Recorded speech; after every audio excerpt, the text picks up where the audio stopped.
It's This Week in Bourbon. It's feeling awkward in here. Let's break the ice. And here's your headlines for August 21st, 2026. Heaven Hill is now joining the fun with E's upcoming mixology competition, Cocktail Wars. Bardstown Bourbon Company is releasing 2 brand new expressions, and Maker's Mark has released its Cellar aged for 2026. And before we get started, here's a quick word from our partners. Hey everybody, welcome back to This Week in Bourbon. I'm Kenny Coleman. Ryan Cecil here. And we're here to talk about some bourbon and whiskey news. But first, Ryan, you just got back from the Peach State, right? That's right. Peach pecans, you know. Were there a bunch of, when you're driving by, like trucks with peach crates on the back, asking to kind of be like, stop by and get your locally sourced Georgia peaches? No, I didn't see any of those. No. I mostly just saw the back of cars stuck in traffic. And, That's Atlanta for you. It's LA's probably the worst traffic. Atlanta has to be number 2. It's pretty bad. But I've heard bad things. Yeah, but had some great visits, some great events. Shout out to Bridge at Sprayberry. We had an awesome. Thank you for everyone that came out. Had an awesome time, even on a Tuesday. Y'all showed up, so shout out to Bridge and Sprayberry. It's a great shop. Shout out to Cummings Beverage Mart, West Side, big supporters of Pursuit. Also visit some down south, Jackson Bottle Shop, Z&Z, J&J's. Excuse me. Just got back at 10 last night, so I'm a little you're a little tired, but no, a late night flight. Love Atlanta. Had a great event at Roswell Junction. I found out it's not Roswell, it's Roswell. Oh, okay. So, there we go. and that's a really cool part of town. I'd never been there before, but it was hopping. It was like a Nulu on a Saturday, but on a Tuesday down there. It was a really cool town. Nice. Yeah. So did not see any peaches. They do love their flavored whiskeys down there. That seems like the flavored whiskey capital of the world, but we should really think about United Peach flavor down there is what we should probably focus on. Yeah, Crown Peach is a big seller down there. And they just came out of the Crown Peach with a Georgia Bulldog bag. So everybody was going nuts over those. Mm-hmm. Yeah. Go figure. People love them dogs, right? That's right. How about it? Well, we got some, actually, I talked about breaking the ice. I mean, obviously you've heard about this in every type of formal situation that you've been in, or maybe it's, we actually had a season opening called Icebreakers. Remember we used to do that? Oh, yeah. When we had guests on a long time ago. We did. We used to do Icebreakers. But never knew what it meant. Yeah, me neither, right? Well, here's a little bit of a factoid for you. So back when ships got trapped in frozen seas when delivering cargo to ports, the port would send men out with axes, hammers, and even explosives just to smash a path through solid ice before everyone on board froze to death. And that's where we get the phrase, break the ice. All right. Well, I thought it was just starting the conversation. Not, I didn't know death was involved. Yeah, I didn't either, right? It's wild how the stories and these origins all come about. But yeah. I guess you could say like you're paving a path for the conversation, like they're paving a path with explosives. Gotta love it. Yes. Yeah. Some other announcements that are happening. Obviously, if you are looking for anything on the Pursuit side, we can now ship bottles into the state of Kentucky. TWiB is now going to be starting. We're starting the planning already for our next P3 release, and I say that because it's Q3 release. And if you're not a part of this one, I'm going to do my best not to oversell it because we only have a finite. I think we have like 620, 630 people in the program, and we'll be bottling 680 of these. Is that? I think it was a little higher than that. I thought it was like 7. God, I hope 700 something. All right, then we're going to be okay. But it is going to be limited to 1 per person. And it is, I was actually on a show yesterday with Joe Knows Bourbon over at TikTok. And he goes, because he's a TWiB member, and he's like, oh, I love this liqueur. I love the Honey Hog. He's like, what's been your favorite TWiB release? And I go, without a doubt, it's our next one. Mm-hmm. It's by far the best thing that we've ever put out. I know. I've been telling that people, and they're like, you say that every time. And I'm like, I know, I don't. But I mean, this one truly is. I mean, it's special. It was a 2-year project, and it's gonna be freaking epic. That's why we haven't really talked about it too much, because there's not a lot to go around. We haven't really released any photos or renderings or anything like that. But if you've heard us touch on the idea of XSDO or our extra special double oak, then this is where it's coming from. You know, everybody tries it. It's like, this is the best thing you ever done. I was like, I know, but you got to tell people I can't say that because nobody you say it every time. Exactly. Yeah, you tell sell. You tell all the ladies they look pretty. That's right. Other than that, we've got a lot of events going up. I went and actually looked at our new event coordination software that I wrote so I can know exactly like, hey, what are we doing and when, to make sure that people know about it. We have this megaphone, and so we might as well tell people. So if you're listening to this on Friday or maybe on Saturday morning, you happen to be in the Colorado area, Sarah from our team will be at Peaks and Pours. So you can go and check her out there. If you're in the Chicago area, we're going to have Mike Butler. He's one of our ambassadors. He's going to be doing the Social Scenes Summer Whiskey Tasting Festival that's happening in there. And then on August 27th, Greg Hopper will be presenting at the San Angelo Whiskey Collective. On August 29th, we're going to be sponsoring as a part of an ongoing series here for, what's the best way to say it? Mixed martial arts and fighting and what was it? I forget the term that he kind of basically told me, but it's full like combat sports, right? So we're going to be doing Bourbon Barbecue and Mayhem here in Louisville. And so we're going to have Greg and Phil from our ambassador team that will be there. And I might go check it out too. Apparently it's going to be at the Harley Davidson in right there off Blankenbaker. Yeah, around there, or it's in area. E-Town. One of the two. I forget. There's two different Harley Davidson. I forget which one, but it's one of those two.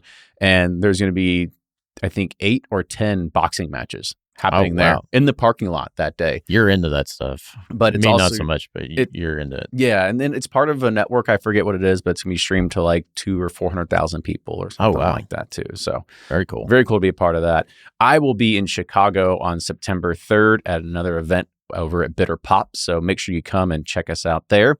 And then during Kentucky Bourbon Festival, Ryan and I will be there the 11th and the 12th. That's Friday and Saturday. We'll be there for the Between Two Barrels activation that'll be going on. So make sure you come and check it out. We have a ton of people lined up. And I actually just got word from our good buddy Stu yesterday that our other fellow cohort and friend, Jim Gaffigan, would like to have 15 minutes over our tent too. So we'll give him all the time he needs. Yes. So he wants to come and hopefully be it does better in we had a comedian last year that just randomly showed. He did great, but it was like, all right, well, it was a little off color for probably a lot of the for the Bourbon Fest. But. Yeah, exactly. But overall, so we're gonna have Jim Gaffigan over there once again, and then Ryan and we will also be at Bourbon and Beyond on Thursday this year. So make sure you come early and check us out. We're gonna be probably getting the festivities kicked off over there, if I had to guess.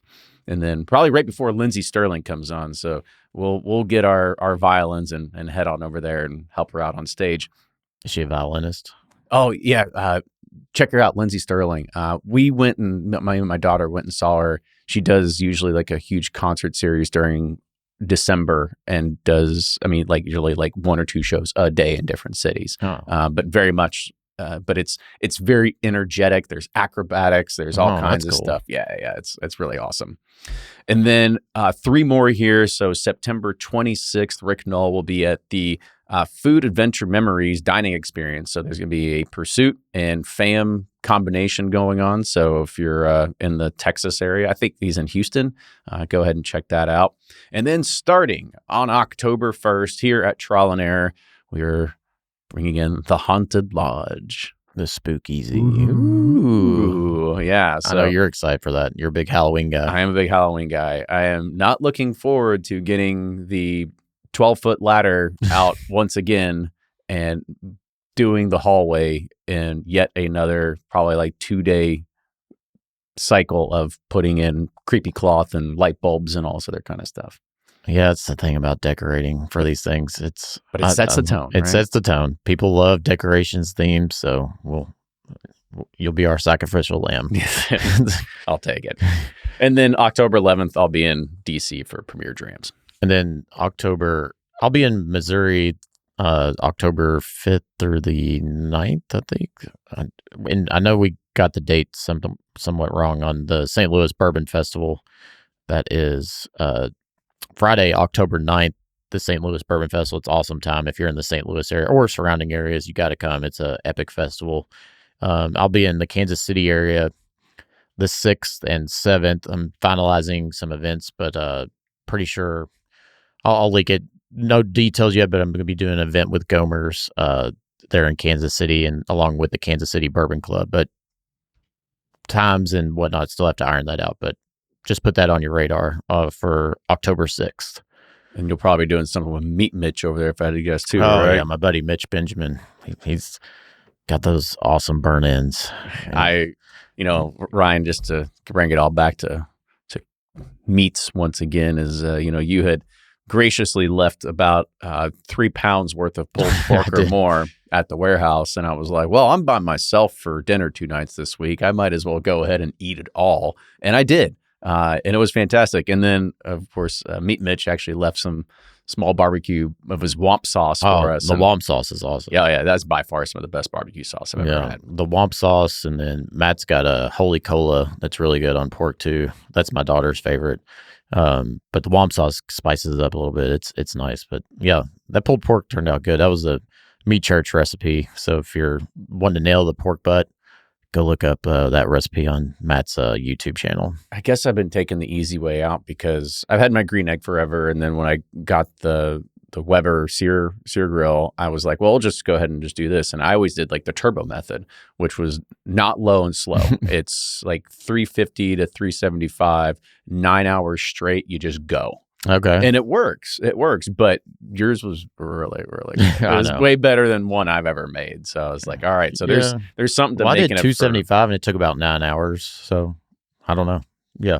Yeah. Well, you wrapped it, you added ginger ale to it, you had all these things. I'm kind of like, oh yeah, I didn't do that. I just like went straight, just burned right through the stall. Like you don't even think about it. Yeah. Well, I can't take credit for it. Matt gave me the recipe. I just executed it. Yeah. All right. Well, let's go ahead and move on a little bit. If you are interested in joining our ambassador team, putting out after Ryan was down there this week, he's like, we need more ambassadors in Georgia. So if you happen to be in the Atlanta area, we need you to start hitting. Especially south of Atlanta. There you go. Like around, McDonough, Jackson, kind of those areas. Yeah, that would be really helpful. All right. We got pretty good, decent in North Atlanta, like in Cummings and Alpharetta, Marietta, but we need heart of Atlanta and south of Atlanta would be good because it's about an hour and a half from the north to the south. Yeah, I'm sure it's a long drive outside the circle to probably get down there. I've never seen sprawl like any Atlanta. You specialize in sprawl. There you go. They do a good job of it. Yes. And then also looking for somebody in Reno. So still, if you're in Reno, love to be able to talk to you as well there too. But let's go ahead and dive in with some industry news. And this first one, you kind of already hinted at it as well, as St. Louis Bourbon Society has announced a release for its St. Louis Bourbon, and now they added the Cocktail Festival to it as well. And this is going to be happening on Friday, October 9th. And this is going to be happening. It's a premier event together with some more top-tier distillers, brand educators, cocktail enthusiasts, and more. You can find out more at stlouisbourbonfestival.com. And, of course, you're going to see Mr. Cecil there in person, live in the flesh. Yes, it's a out-of-body experience. Yeah, well, I think most people relieve stuff that was in their bodies from what I heard a couple of years ago because it is it's like how hard and how fast can you go? That's right. It's a good one. There's a lot of enthusiastic whiskey fans, and is that what you call them, enthusiast?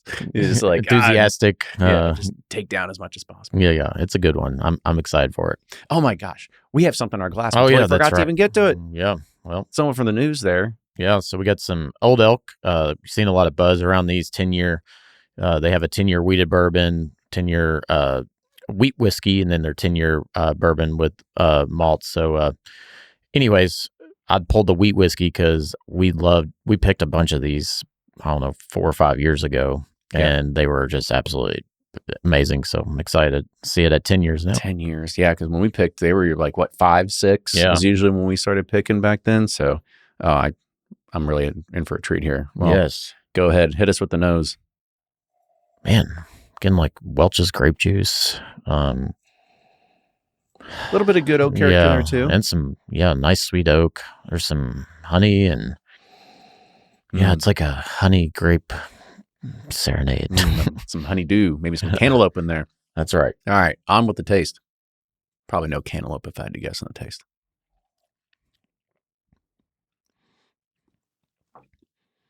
Oh man, it's like buttery biscuits, honeyed biscuits, like super creamy, like brown sugar oatmeal.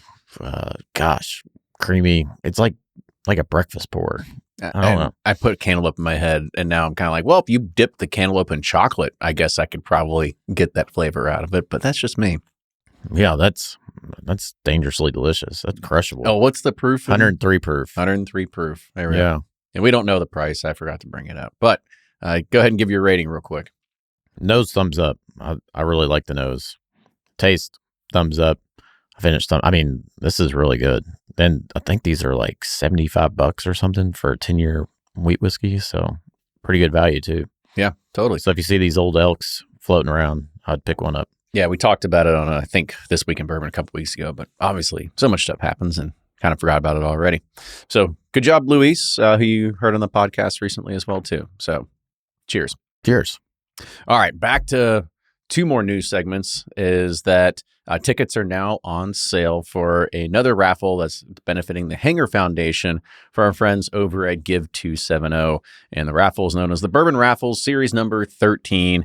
And it's going to feature 25 premium prizes and totaling around 71 different bottles, everything from Pappy Van Winkle, Buffalo Trace Antique Collection, Weller Rainbow. I'm sure you're listening to the ads already on the show already, but just to give you a little bit more information, tickets are available. It's $100 each. With only a total of like 5,000 tickets offered as well too. The drawing will happen on Wednesday, September 16th on the Give 270 YouTube channel. Some awesome lineup there. Yes. Got some serious shelf trophies there. Mm-hmm. And I forgot to mention, you can get your tickets over at bourbonraffles.org. Those are fun. I'd never win. So I know. I'm signing up for the Lightning one. I'm going to just keep sending my, $5 to $10 a week to the Powerball. So if I'm gonna use my luck, man, I'm gonna make it count. Yeah, you got a better chance here. I guarantee you do. Yeah. I don't even want to look at the odds of the Powerball. Man, somebody won that $1 billion at one person in Illinois. Oh my gosh. Like 2 weeks ago. And I was like, it could have been us. It could have been us. No. You just got to get good at guessing 6 numbers in a row. How hard could it be? Do you guess them or do you just let them pick it? I've got a few of my own personal numbers that I go with, and then sometimes I'll let my kid pick it, or I'll close my eyes and just hit buttons on the phone and let myself randomly do it. I mean, there's no strategy. Yeah, exactly. There's not. Yeah. Just balls floating out of a plastic bin. Exactly. All right. And our last news story here is that Heaven Hill is now going to be joining the fun as they're heading to primetime television through E's upcoming mixology competition called Cocktail Wars. This is going to be starting on August 18th, and it's going to have back-to-back episodes. And you're going to see people like Lance Bass, Joey Fatone, Melissa Brooke, and each episode will feature 3 different mixologists going head-to-head in high-stakes creative challenges at a shot for a $10,000 cash prize. You can expect to see brands from Heaven Hill, such as Deep Eddy Vodka, PAMA Pomegranate Liqueur, Domaine de Canton, and Hypnotic. And plus the brand's new Deep Eddy Espresso Vodka. Yeah, funny, this is a bourbon show. I didn't see one thing about bourbon on there. But anyway. I think Brown Foreman took all the bourbon spots. Well, it probably might be true. It says even Heaven Hill's own global director of advocacy, Elaine Duff, and their spirit specialist, Lynn House, will make appearances during the featured episodes. So there you go. I watched I think there was 2 episodes with the Brown Foreman portfolio. It was quite entertaining. It was kind of because I love Top Chef, and it was like Top Chef for cocktails. And they were making they had a bottle of Woodford Double Oak, and they're like, make the best bourbon cocktail, but using smoke. And I was like, no smoke, no smoke. Can we have the sans smoke cocktail, please? And then they were like, I don't want to. You all watch it, but yeah, one of them they're like, there's not enough smoke. I was like, any smoke's too much smoke. Yeah, it was like, get some liquid smoke, drop it in there, but then immediately put it down the drain. Yeah. God, I don't know. You people love smoke. We don't like peat, and that's just how it is. That's right. And then, you mentioned Woodford Reserve. Elizabeth McCall, I'm friends with her on Facebook. She's the master distiller over there at Brown-Forman. And so I guess she was on the episode. I haven't watched it yet, but she has a selfie with her, Lance Bass, Joey Fatone, and Seth Green. Yeah. All together. And I was like, what a combo. How fun is that? That's a blast. Mm-hmm. She gets to do all the cool stuff. She's on TV for Derby and all, she's living the life. Next to, moving some dials for, corn grain amounts. But other than that, yeah, she's having a good time. Yeah, good for her. All right. That's all for the bourbon news. Stick around. We have bourbon release news coming up. Bourbon release news time, and this first one is the one that's been hitting a lot of the headlines, and that's Bardstown Bourbon Company. They're now releasing some other new releases, because if you couldn't get enough pineapple in your barrels, well, let's see what we have next. So they have 2 new innovative expressions that showcase the distillery's artistry in blending and finishing. This year's lineup introduces a new look that features commissioned artwork by the same exact artist, I think, from before, Margaret Archambault, sorry if I messed that one up, who translated the spirit of the whiskey directly onto the bottles. And the first one is the Lochs of Jura Barrel Finish. It's a blend of straight bourbon and rye finished for 32 months in rare cask from Scotland's remote Isle of Jura. And hopefully I'm saying that right for anybody that's a big Scotch person. Maybe it's Jura, it's a silent J. I don't really know. Not sure. But the expression is bottled at 104 proof, and it says it recently earned a near 99 point perfect score at the 2026 IWSC competition. Wow. Alongside it is 2026 Discovery, which blends 7, 10, and 11-year-old bourbons before undergoing a 4-month secondary maturation, custom-made Pacific Northwest Garyana oak barrels. And it's bottled at 112.8 proof. These will be released nationwide, with each having a retail price of $140. Yeah, I saw the bottles. They're stunning. Kind of like the pineapple one. They look awesome. They finally got away from some the boring-ish. Well, not boring-ish. It's kind of like what we do, right? Like we have our core that's kind of core, and then you have your LTOs that kind of like spice it up a little bit. Yeah, but I've heard nothing but good things. I really enjoyed the Garyana that they did, the Cascadia release. Really like that one. So excited to try this one. Scotch one I'm a little nervous about, but just because of the flavor profile, but I'll give Danny the benefit of doubt. I'm sure it's good. We can tell everybody at the IWSC, be like, you don't know how to judge then, right? Yeah. If you're giving this a 99 point, but those judges, they enjoy all kinds of whiskey. So I'm not surprised that they're like, oh, Scotch and bourbon, great. This is like, that's true. Yeah. I doubted him on the pineapple, and the pineapple was pretty killer. So I won't doubt him on the Jura or Europe, whatever. It's something. Yeah, well, let's start dropping peat in the barrels then, right? That's right. Smoke it. Next phase of it. Some nice old dirt. All right, keeping it going here. Redemption has announced the release of Redemption Single Barrel Bonded Bourbon. It's a new expression with a relaunched higher marquee collection. I don't know what that means, but distilled at MGP in Lawrenceburg, bottled in Frankfort, Kentucky, aged for at least 6 years, and then bottled at 100 proof. It's a nationwide rollout that will begin with a retail price of $50 for 750 ml. Very nice. Mm-hmm. Redemption's always there, always solid. Yep. Can't go wrong with it. Well, this is another fun one. So Stranahan's out of Colorado has announced its first ever bottled and bond. What took you all so long? And it's going to be an 11-year-old American single malt that represents the oldest bottled and bond release ever produced in the state of Colorado. And this is to honor 2 different things coming up. First is, it is Colorado's 150th birthday, but more importantly, not their 250th. It's the United States' 250th. Yes, that's right. Go America! The historic liquid was distilled from 100% malted barley during one distillation season happening between January and June of 2015. Matured for 11 years, and it's going to have a retail price of $150.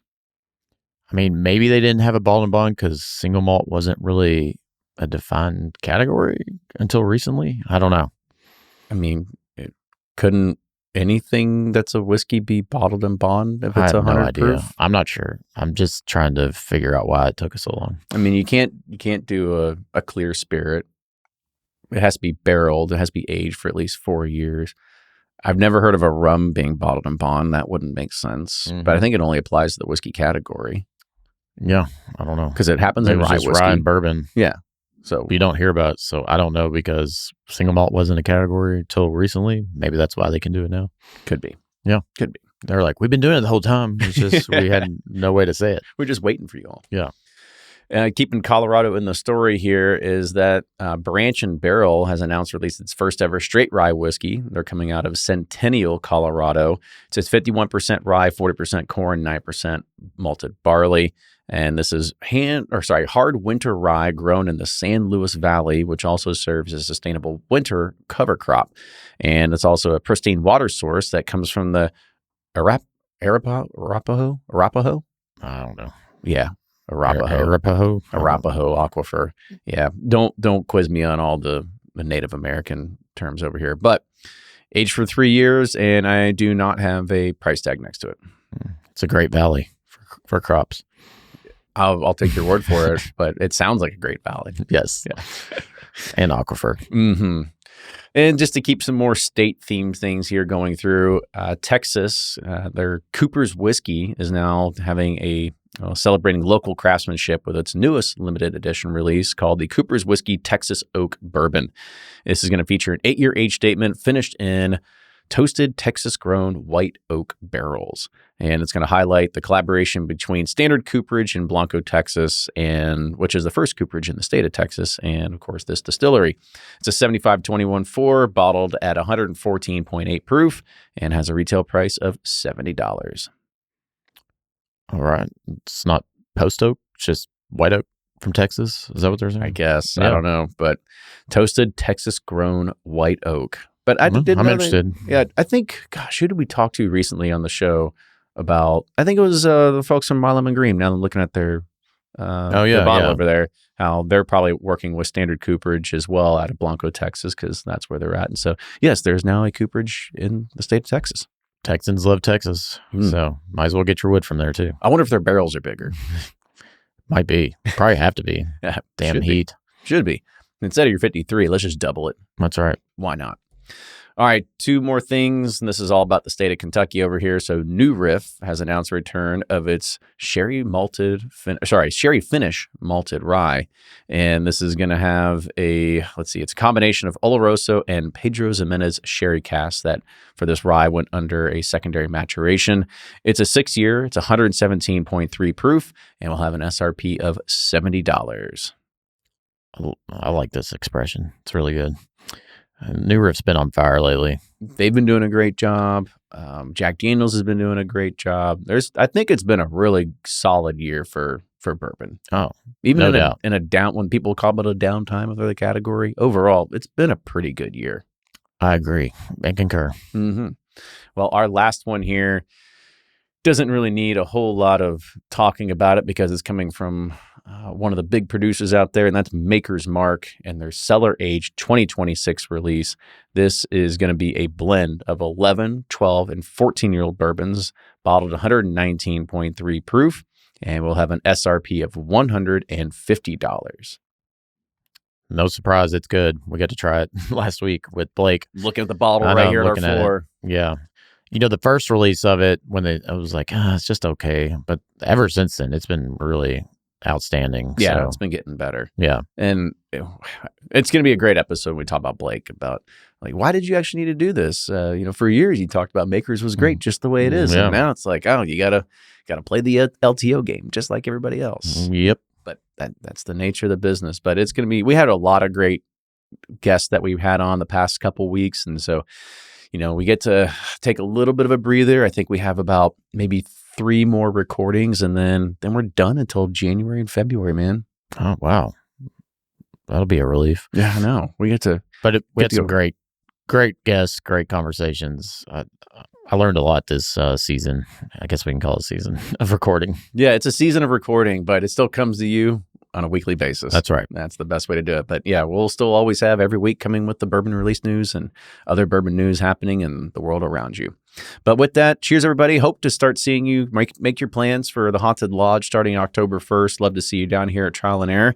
And obviously, we'll be talking about all these events that we have coming up over the next couple months. And make sure you come and see us or our ambassadors or grab some tickets and find your people at a whiskey event. It's the best way to make it happen. It's a party. It sure is. With that, cheers, everybody. We'll see you next time. Toodles.